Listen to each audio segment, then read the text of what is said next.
Très bien. Donc, je vous invite à ouvrir votre Bible à Actes chapitre 7 et nous allons lire le chapitre entier. Donc, tenez bon jusqu'à la fin, donc 60 versets.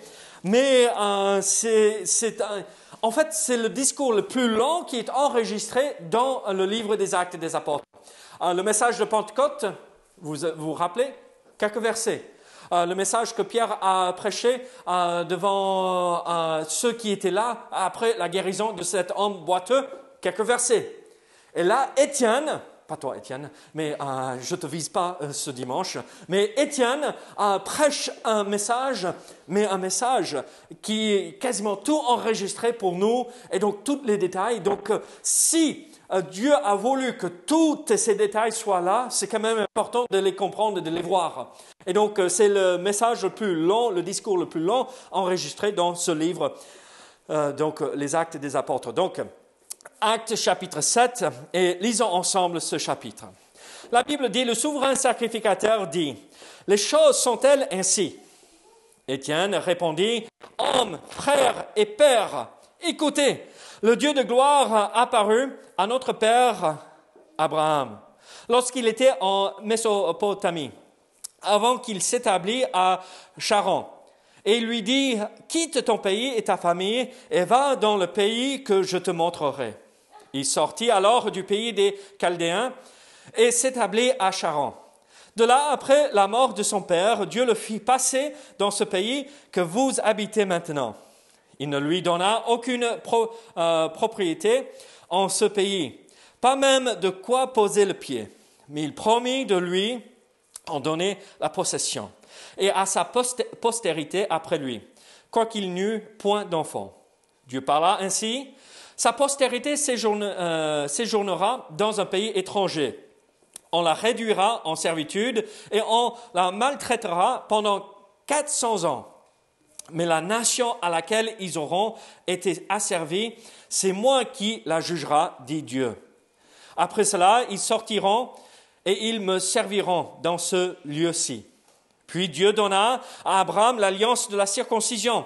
Et ainsi Abraham, ayant engendré Isaac, le circoncis le 8e jour. Isaac engendra et circoncis Jacob, et Jacob les 12 patriarches. Les patriarches, jaloux de Joseph, le vendirent pour être amené en Égypte. Mais Dieu fut avec lui et le délivra de toutes ses tribulations. Il lui donna de la sagesse et lui fit trouver grâce devant Pharaon, roi d'Égypte, qu'il établit gouverneur d'Égypte et de toute sa maison. Il survint une famine dans tout le pays d'Égypte et dans celui de Canaan. La détresse était grande et nos pères ne trouvaient pas de quoi se nourrir. Jacob apprit qu'il y avait du blé en Égypte et il y envoya nos pères une première fois. Et la seconde fois, Joseph fut reconnu par ses frères et Pharaon sut de quelle famille il était. Puis Jacob envoya chercher son père, Jacob et toute sa famille composée de 75 personnes. Jacob descendit en Égypte où il mourut, ainsi que nos pères, et ils furent transportés à Séchem et déposés dans le sépulcre qu'Abraham avait acheté à prix d'argent, des fils d'Hémor, père de Séchem. Le temps approchait où devait s'accomplir la promesse que Dieu avait faite à Abraham. Et le peuple s'accrut et se multiplia en Égypte jusqu'à ce que parut un autre roi qui n'avait pas connu Joseph. Ce roi, usant d'artifice contre notre race, maltraita nos pères au point de leur faire exposer leurs enfants pour qu'ils ne vécussent pas. À cette époque, naquit Moïse, qui était beau aux yeux de Dieu. Il fut nourri 3 mois dans la maison de son père, et quand il eut été exposé, la fille de Pharaon le recueillit et l'éleva comme son fils. Moïse fut instruit dans toute la sagesse des Égyptiens, et il était puissant en parole et en œuvre.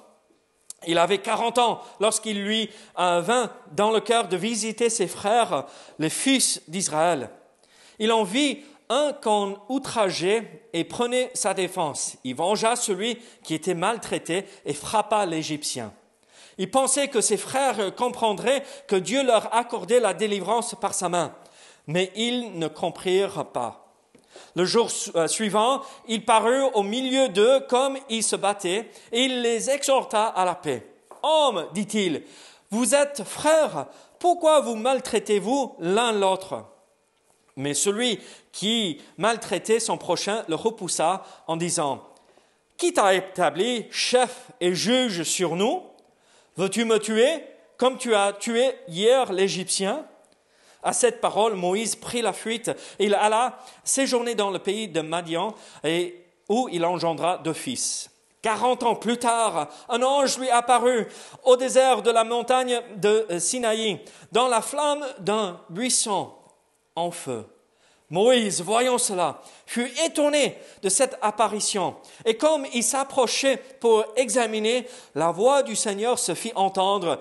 « Je suis le Dieu de tes pères, le Dieu d'Abraham, d'Isaac et de Jacob. » Et Moïse, tout tremblant, n'osait regarder. Le Seigneur lui dit, « ôte tes souliers de tes pieds, car le lieu sur lequel tu te tiens est une terre sainte. J'ai vu la souffrance de mon peuple qui est en Égypte. J'ai entendu ses gémissements et je suis descendu pour le délivrer. Maintenant, va, je t'enverrai en Égypte. » Ce Moïse qu'ils avaient renié en disant « Qui t'a établi chef et juge ?» C'est lui que Dieu envoya comme chef et libérateur avec l'aide de l'ange qui lui était apparu dans le buisson. C'est lui qui le fit sortir d'Égypte en opérant des prodiges et des miracles au pays d'Égypte, au sein de la mer Rouge et au désert. C'est ce Moïse qui dit aux fils d'Israël, « Le Seigneur votre Dieu vous suscitera d'entre vos frères un prophète comme moi. Écoutez-le. » Celui qui, lors de l'assemblée au désert, étant avec l'ange qui lui a parlé sur la montagne de Sinaï et avec nos pères, reçut des oracles vivants pour nous les donner. Nos pères ne voulurent pas lui obéir, le repoussèrent et ils retournèrent leur cœur vers l'Égypte en disant à Aaron, « Fais-nous des dieux qui marchent devant nous. » Car ce Moïse qui nous a fait sortir du pays d'Égypte, nous ne savons ce qu'il est devenu. Et en ces jours-là, ils firent un veau. Ils offrirent un sacrifice à l'idole et se réjouirent de l'œuvre de leurs mains. Alors Dieu se détourna et les livra au culte de l'armée du ciel. Selon qu'il est écrit dans le livre des prophètes, « M'avez-vous offert des victimes et des sacrifices pendant 40 ans au désert, maison d'Israël? Vous avez porté la tente de Maloch, et l'étoile du dieu Remphan. Ces images que vous avez faites pour les adorer, aussi vous transporterai-je au-delà de Babylone. » Nos pères avaient au désert le tabernacle du témoignage, comme l'avait ordonné celui qui dit à Moïse de le faire d'après le modèle qu'il avait vu. Et nos pères, l'ayant reçu, l'introduisirent sous la conduite de Josué dans le pays qui était possédé par les nations que Dieu chassa devant eux. Et il y resta jusqu'au jour de David. David trouva grâce devant Dieu et demanda d'élever une demeure pour le Dieu de Jacob. Et ce fut Salomon qui lui a bâti une maison.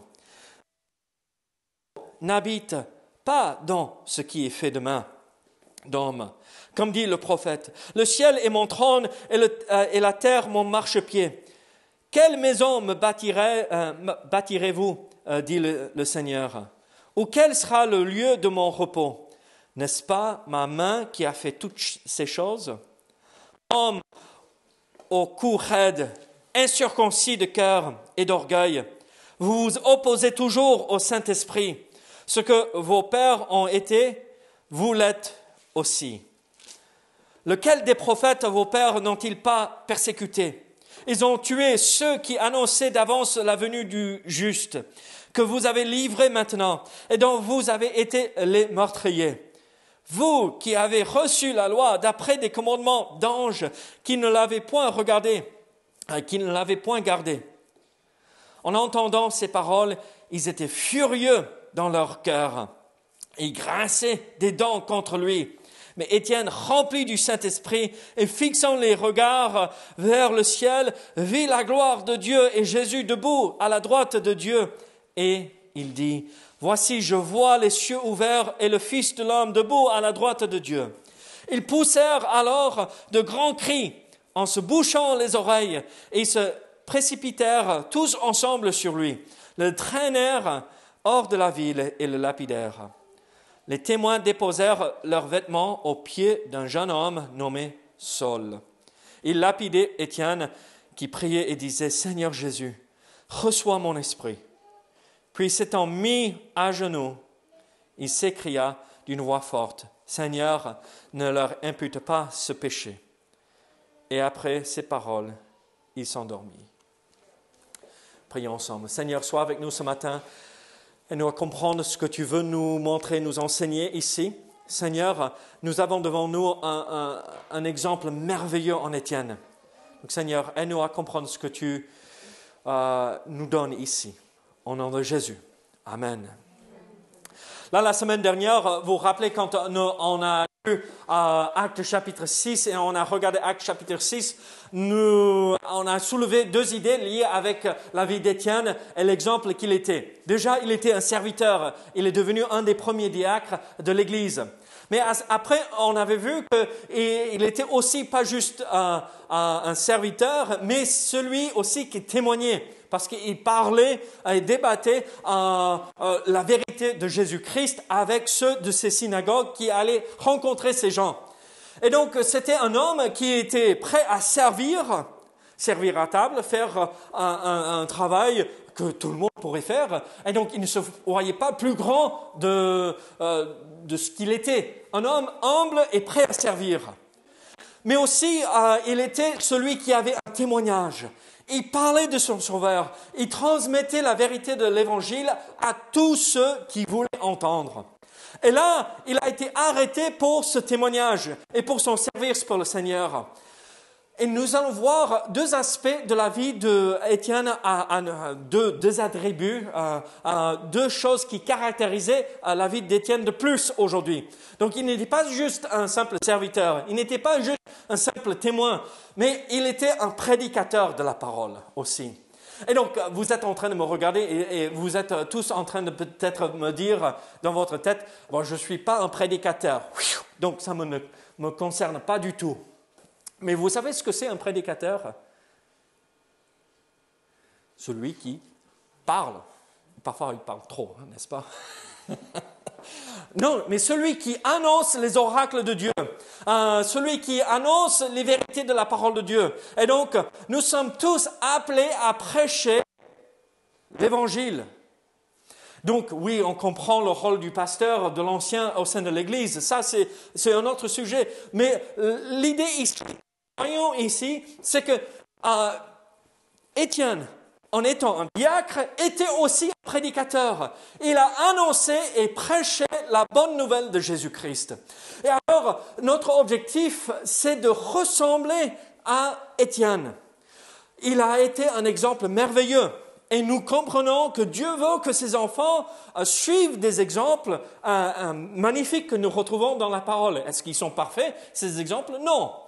Mais il faut au moins recopier, reproduire ces bons exemples. Alors, je vous pose la question à partir du message de dimanche dernier. Est-ce que vous servez le Seigneur? Est-ce que vous témoignez de votre Sauveur devant les autres? Mais là, aujourd'hui, je vous pose une question. Est-ce que vous êtes prêt à prêcher l'Évangile, partager, annoncer l'Évangile, mais aussi vous sacrifier pour votre Sauveur? Alors, quel est cet exemple que nous voyons ici? En fait, dans les versets 1 à 50, donc point numéro 2 à 1, on voit quasiment tout le chapitre. C'est la prédication, c'est ce message, ce sermon que Étienne donne devant le Sanhédrin, ceux qui vont le traîner dehors et hors la ville pour le lapider, pour le tuer. Et là, il sait que la fin arrive. Il le sait, il le sent, il sait ce qui va se passer. Mais il n'hésite pas à proclamer la vérité. Et alors, mes amis, c'est l'exemple qu'on devrait mettre en pratique dans notre vie. Et il faut partager le message malgré le prix, malgré le coût, malgré les souffrances qu'on pourrait voir dans notre vie, malgré l'opposition. Parlons de notre Sauveur. Parce que c'est le seul remède pour ce problème que nous avons tous, le péché. Et ce qui est merveilleux, ce n'est pas limité à un groupe d'élite, c'est pour nous tous. Merci Seigneur que ce n'est pas que pour les personnes qui ont beaucoup de moyens, ou que pour ceux qui n'ont pas beaucoup de moyens. C'est pour tous. Et Dieu peut nous unir dans une seule famille. Alors ce message que Étienne a prêché, ce message qu'il a proclamé devant ce sanguin qui rejetait le message, mais qu'est-ce qu'il a dit? En fait, tout le long de ces 50 versets, nous voyons ceci. Étienne parle de comment Dieu a traité avec le peuple d'Israël dans le passé. Et alors, quand nous parlons et quand nous annonçons la bonne nouvelle de Jésus-Christ, là, comme on parle d'Abraham, on parle de Jacob, on parle de Joseph, on parle de Moïse et Josué et tous ceux, ces pères d'Israël, nous aussi, nous devons parler, quand nous partageons le message de l'Évangile, raconter comment Dieu a agi dans notre vie. Le message et le témoignage le plus puissant, c'est de pouvoir dire, quand moi je suis venu au Seigneur, voici ce qui s'est produit dans ma vie. Comment Dieu m'a changé, comment Dieu m'a transformé, comment Dieu m'a renouvelé entièrement, comment Dieu m'a donné son amour, comment Dieu m'a comblé de son Saint-Esprit, comment Dieu m'a porté. Là, quand on vient et quand on prêche la parole, la prédication de la parole, et quand on dit, il faut juste croire. Mais croire, oui, ok, je reconnais croire. Mais si ça ne change pas le cœur, ça ne sert à rien. Beaucoup reconnaissent la vérité de ceci. Mais il ne faut pas juste simplement reconnaître, il faut l'accepter. Alors, là, Étienne parlait de comment Dieu a agi à travers l'histoire. Il relate des centaines et des centaines et des centaines d'années de comment Dieu a agi puissamment dans la vie d'Israël. Et là, quand vous parlez et quand vous prêchez la bonne nouvelle de Jésus-Christ, voici comment il faut faire. Dieu a fait ceci dans ma vie. Dieu a fait cela dans ma vie. Dieu m'a pardonné. Quand je suis venu au Seigneur, quand j'ai fléchi le genou, j'ai senti ce poids qui est tombé de mes épaules. Ça interpelle les gens. Et donc, Étienne n'a pas juste simplement parlé du passé, de comment Dieu a agi dans le passé avec le peuple d'Israël, mais aussi il a annoncé et proclamé la protection de Dieu sur son peuple. Regardez versets 9 et 10. Les patriarches jaloux de Joseph le vendirent pour être amené en Égypte. Mais Dieu fut avec lui et le délivra de toutes ses tribulations. Regardez, quand nous annonçons et nous prêchons l'Évangile, qu'est-ce qu'il faut annoncer? La protection d'une condamnation en enfer.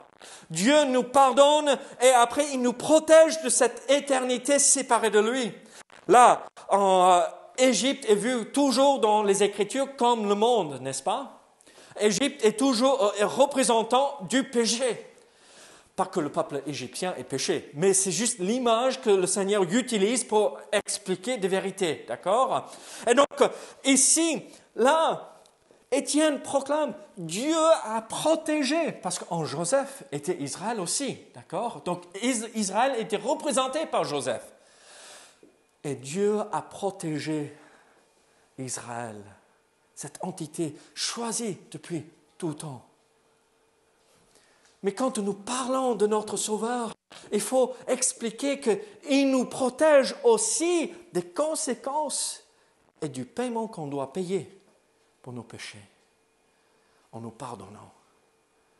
Et donc, la protection de Dieu qui vient et qui nous préserve de cette condamnation. Regardez versets 11 à 16. Nous voyons, il survint une famine dans tout le pays d'Égypte. Qu'est-ce qui se passe? Là, vous connaissez l'histoire. Joseph est mis dans ce fossé. Après, les frères voulaient le tuer, mais un de ses frères dit non, non, non, on va les vendre là. On va vendre Joseph. Après, il arrive et la femme de Potiphar, qu'est-ce qu'elle fait? Elle fait toute une histoire. Il est mis en prison, mais le pauvre, vous imaginez? Mais Dieu, dans sa souveraineté, peut utiliser des circonstances horribles. Là, très peu d'entre nous ont fait un séjour en prison.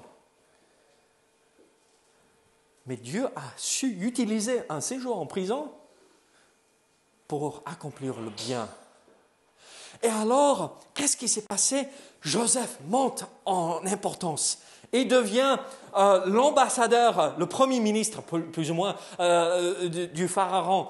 Et là, il sauve pas juste le peuple d'Égypte, mais il sauve aussi le peuple d'Israël. Et alors, dans ces moments difficiles, Dieu pourvoit à nos besoins. Mais dans le salut, Dieu a pourvu le sacrifice ultime pour nous sauver aussi. Rappelez-vous que pour effacer le péché, il faut que le sang coule.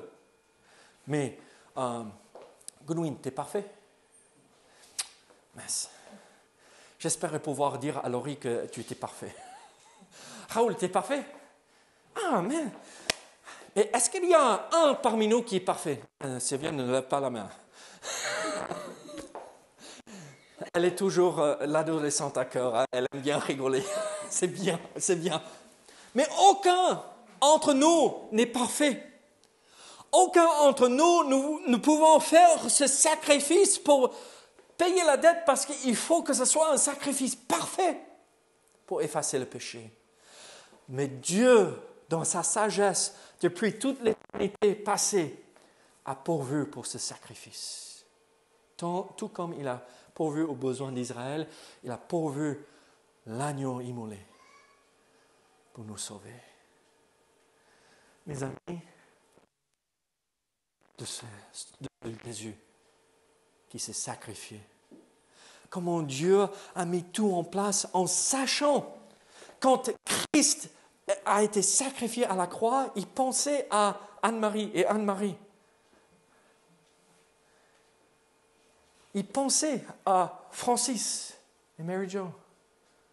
Il pensait à chacun de nous et quand il a dit « Je pourvois ce sacrifice parce qu'eux, ils ne peuvent pas le faire », il pensait particulièrement à moi et à chacun de nous. Et là, c'est le message qu'on doit transmettre à tous ceux qui sont dans ce monde. Dieu a pensé à toi et il veut vous sauver. Il veut vous racheter de vos péchés en pourvoyant à ce besoin d'un sacrifice parfait. Alors nous voyons que Dieu a puissamment tout au long de la vie et l'histoire d'Israël, nous voyons qu'il a protégé son peuple, il a pourvu à leurs besoins, comme nous voyons avec l'histoire de Joseph. Mais regardez à partir du verset 17, nous voyons comment Dieu a un plan et il parle de comment il va accomplir sa volonté parfaite avec son peuple. Le temps approchait où devait s'accomplir la promesse. Le temps approchait où devait s'accomplir la promesse que Dieu avait faite à Abraham. Dieu, dans sa sagesse, avait mis un plan en place pour la vie d'Israël. Mais nous aussi, il a un plan parfait pour notre vie. Parfois, nous allons passer par les montagnes très haut, ou en haut des cimes, quand on est au-dessus des nuages même, on voit la gloire et on peut presque voir le ciel dans notre vie. On se sent tellement proche de Dieu, on voit sa gloire, sa magnificence, sa beauté, sa bonté, et tout va bien dans notre vie. Mais aussi au même moment, parfois, on se précipite tout au fond de la vallée, où il fait noir, où il n'y a plus de lumière. Les nuages viennent nous recouvrir et on ne sait plus où on va. Et on peut dire, l'Éternel est mon berger. Je ne manquerai de rien. Il me conduit dans de verts pâturages. Il est toujours là. Dieu a un plan. Peut-être vous êtes en haut et vous voyez la bonté et la gloire de Dieu. Mais peut-être vous êtes dans la vallée. Mais au même moment où nous voyons la vallée s'approcher, il faut comprendre que Dieu est toujours là et il nous accompagne, il ne nous abandonne jamais. Alors voilà le message, la prédication d'Étienne. Et voilà ce que nous devrions annoncer et proclamer. Dieu est là, Dieu agit dans ma vie, il me protège, il pourvoit à mes besoins, il a un plan pour moi. Et ne voulez-vous pas recevoir ce Dieu? Regardez ce qu'il a dit dans le verset 37. Le Seigneur, votre Dieu, vous suscitera d'entre vos frères un prophète comme moi. On parle de qui ce prophète? De Jésus-Christ, n'est-ce pas? Et il dit, écoutez-le. Et donc c'est le message qu'on devrait proclamer. Écoutez ce Jésus-Christ. Obéissez à sa voix. Et qu'est-ce qu'il nous proclame? Et qu'est-ce qu'il nous dit? Venez à moi, vous tous qui êtes fatigués et chargés, et je vous donnerai du repos. Du repos spirituel, du repos pour votre âme, où vous serez en relation avec votre Créateur. Écoutez ce juste qui a été crucifié, le juste qui a été crucifié. Alors en versets 51 à 53, nous voyons un autre aspect de ce témoignage ou la prédication d'Étienne. Regardez verset 51. Homme au cou raide, incirconcis de cœur et d'oreille, vous vous opposez toujours au Saint-Esprit. Ce que vos pères ont été, vous l'êtes aussi. Lequel des prophètes vos pères n'ont-ils pas persécuté? Ils ont tué ceux qui annonçaient d'avance la venue du juste, que vous avez livré maintenant et dont vous avez été les meurtriers. Vous qui avez reçu la loi d'après des commandements d'anges et qui ne l'avez point gardée. Qu'est-ce que nous voyons ici? Nous voyons l'annonce du Sauveur, l'annonce de celui qui allait sauver le juste ici dans ces versets. Mais malheureusement, nous voyons la réaction le plus commun de ceux qui entendent la prédication. Homme au cou raide, incirconcis de cœur et d'oreille. Là, je vais l'appliquer à notre situation. Il y a des choses dans la parole de Dieu qui conviennent très bien. L'Éternel est mon berger. Qui n'aime pas ce psaume? Qui n'aime pas ces promesses? Je pourvoirai à tous tes besoins. Pas forcément matériels, mais besoins émotionnels, spirituels et tout cela. Qui n'aime pas ces promesses-là? Mais qui aime bien entendre « Soyez saints comme moi je suis saint ». C'est Dieu qui dit ça. Qui veut dire saint, séparé des choses de ce monde. Pas qu'on ne vit pas dans le monde, mais séparé du péché, des mauvaises choses de ce monde. Paul, tu aimes bien manger, hein? Moi aussi. Est-ce péché de manger? Cyril, c'est péché de manger? Tu connais la tête, merci. Il est dans le même camp avec moi. Patricia, mais je sais que tu me répondras toujours honnêtement. Est-ce que c'est péché de manger trop?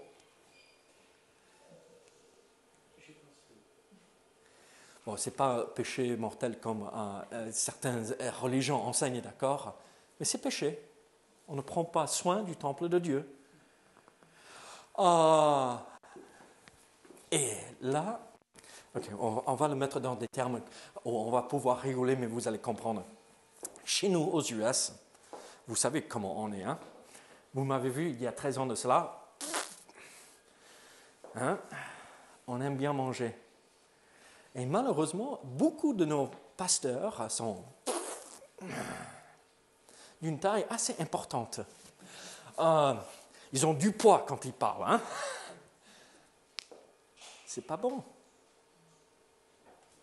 Ça n'honore pas Dieu. Mais est-ce que ce peuple avec un cou raide, là on parle de la nourriture, c'est facile. Mais quand on parle de l'argent,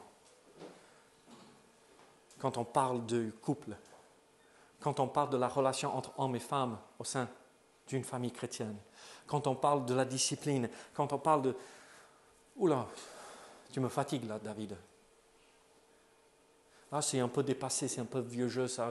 C'est de l'époque, c'est pas pour aujourd'hui. On a évolué. Non. La vérité reste la vérité.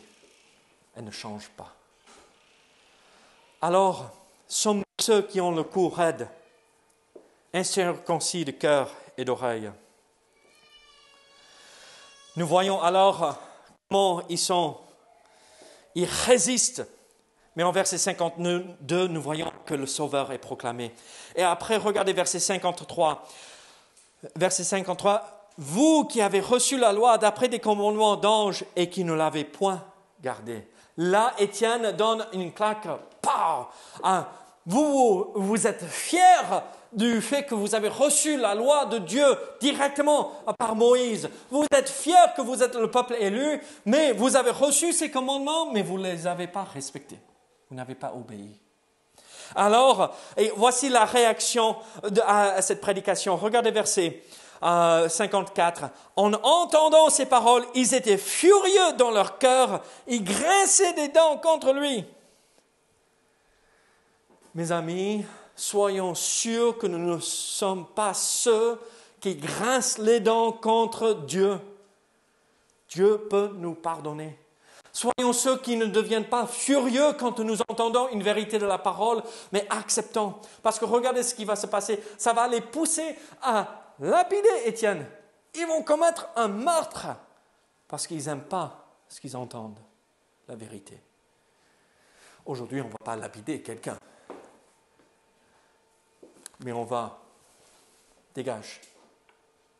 Je ne veux rien savoir. Je ne veux rien entendre. Alors nous voyons la prédication. Venez au Sauveur. Venez à lui. Et là, donc, nous voyons ce prédicateur, celui qui prêche l'Évangile, mais nous voyons aussi celui qui est prêt à se sacrifier. Regardez verset 55. Mais Étienne, rempli du Saint-Esprit et fixant les regards vers le ciel, vit la gloire de Dieu et Jésus debout à la droite de Dieu. Et il dit, voici, je vois les cieux ouverts et le Fils de l'homme debout à la droite de Dieu. Pourquoi Christ est debout? Parce que dans la Bible, dans l'Épître aux Hébreux, nous voyons qu'il est assis à la droite du Père. Assis veut dire l'œuvre est parfaitement accomplie. Pourquoi il est debout? Parce qu'il sait qu'un des siens arrive bientôt dans les cieux. Il se lève pour aller le recevoir, l'accueillir à la maison. Alors, Dieu lui donne cette vision de ce qui va se passer. Il sait qu'il va rentrer dans la gloire de Dieu. Ils poussèrent alors des grands cris en se bouchant les oreilles. Vous voyez la réaction quand on n'aime pas entendre la vérité. On va même faire comme des enfants. Yann, l'autre jour, il a fait comme ceci. Caris lui parlait. Caris, maman a dit faire ceci. J'entends rien. Yann, viens ici maintenant. Ok, je faisais rien. Mais on agit comme des gamins, n'est-ce pas, parfois? Je veux rien savoir, je veux rien entendre parce que Dieu, non, c'est trop Dieu. Non, n'agissons pas comme cela. Les témoins déposèrent leurs vêtements aux pieds d'un jeune homme nommé Saul, qui deviendra éventuellement l'apôtre Paul. Vous imaginez comment sa vie a été marquée? Il a vu le premier martyr de l'Église. Ça a dû le tourmenter les nuits parce qu'il a su, il est allé à l'encontre de Dieu. Il lapidait Étienne qui priait et disait, « Seigneur Jésus, reçois mon esprit. » Puis s'étant mis à genoux et s'écria d'une voix forte, « Seigneur, ne leur impute pas ce péché. » Et après ces paroles, il s'endormit. Il s'endormit pour dire gentiment, il est mort.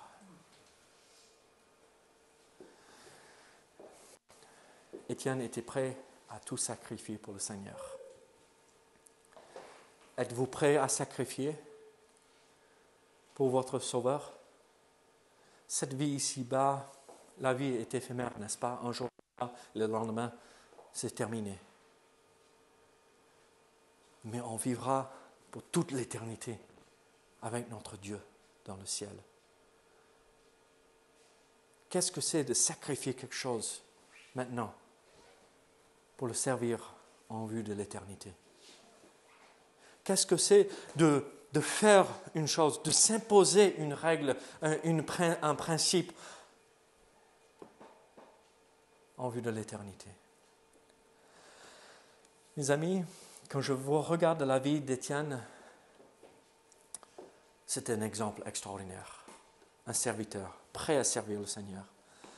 Un témoin, par sa vie, par son comportement. Un prédicateur, pas juste « je vais vivre ma vie chrétienne devant les autres », mais il va parler de Jésus aux autres quand l'occasion se présente. Et un homme qui se sacrifie. À nous de faire pareil. Prêt à sacrifier des choses dans notre vie. Prêt à prêcher. Prêt à être un bon témoin. Et prêt à servir Dieu. Alors, c'est quel exemple que nous suivons ce matin? Prions ensemble. Seigneur, merci pour ta parole. Seigneur, merci pour tout ce que tu fais pour nous dans notre vie. Seigneur, ce passage nous reprend, ou me reprend, Seigneur. Suis-je en train de suivre cet exemple merveilleux de la vie d'Étienne? Seigneur, aide-nous à suivre dans les mêmes traces, dans le même chemin, ceux qui t'ont servi. Pas pour reproduire, copier, mais, Seigneur, comprendre les principes qu'ils avaient mis en place dans leur vie pour pouvoir avancer avec toi. Au nom de Jésus. Amen.